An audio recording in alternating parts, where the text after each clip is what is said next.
you're too arrogant to live. The only shortcut to life is to never miss a day. I feel like the gap is going to permanently close. In olden times, the chance of turning into anything more than a peasant when you were born a peasant was effectively zero, unless there was chaos, unless there was a war or some great catastrophe. But now I feel like with AI and certain other things, although there's going to be instability in the world, although they're going to continue to lie to us, I feel like the Matrix is going to gain enough control to keep us all in our pods or in our 15-minute cities, or our electric cars will be turned off, or we need to get our bug rations for the week so that there can't ever be enough true chaos for you to escape. There won't be true social mobility, and I feel like there's going to be a close.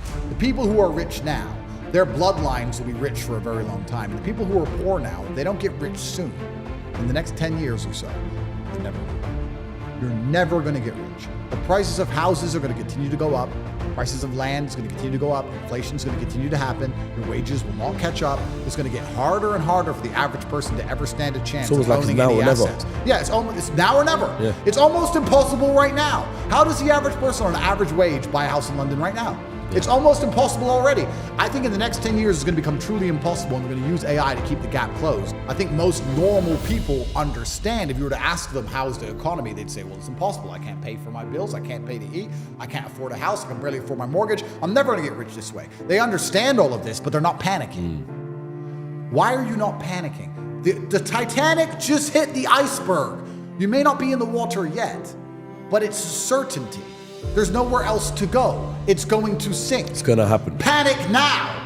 Don't panic at the end with everyone else as they go into the icy depth. And people are sitting here now going, oh yeah, the economy's bad, but maybe if we vote for this person. Who are you going to vote for that's going to put money in your pocket? Actually come along and say, here's money. Nobody. Still got to pay your council tax. Still a brokey. Nobody cares. No one you vote for is going to change it. It's going to get worse. It's going to continue. And the boat is going to sink, and you're not panicking. The only shortcut to life is to never miss a day. One, because of compounding interest. And two, because sometimes you get lucky. And you'll never miss a lucky day if you try every day. If you don't try every day, you might miss your lucky day. And that's what people don't understand. If you never miss a day and you never don't try and you're always on time, was I late today? No, on time.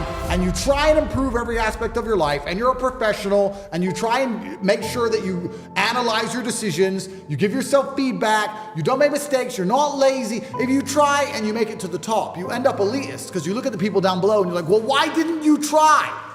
I did. This is what's scary about it, because I'm from a Luton council estate, and now I have all this money.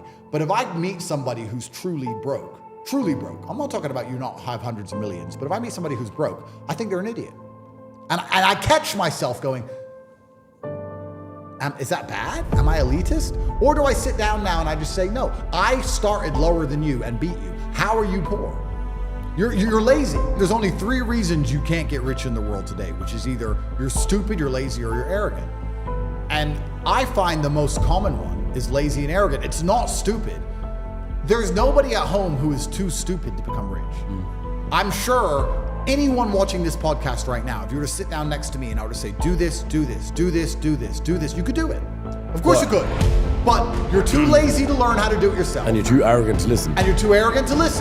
It's not about being stupid. You're lazy or arrogant. It's one of the two. Those are the 2 most common factors of people. So when I meet people who have truly failed and they pretend to me that they didn't want to fail, I know they're one of the 3. And it's usually arrogant, because when I sit and say to them, you could have got out, they don't say, you're right, I could have got out. I didn't try. That shows humility. They don't do that. They say, no, because it's excuse, someone else's fault, the Matrix's fault, no self-accountability. Oh, well, you don't know what you're talking about anyway. Arrogance.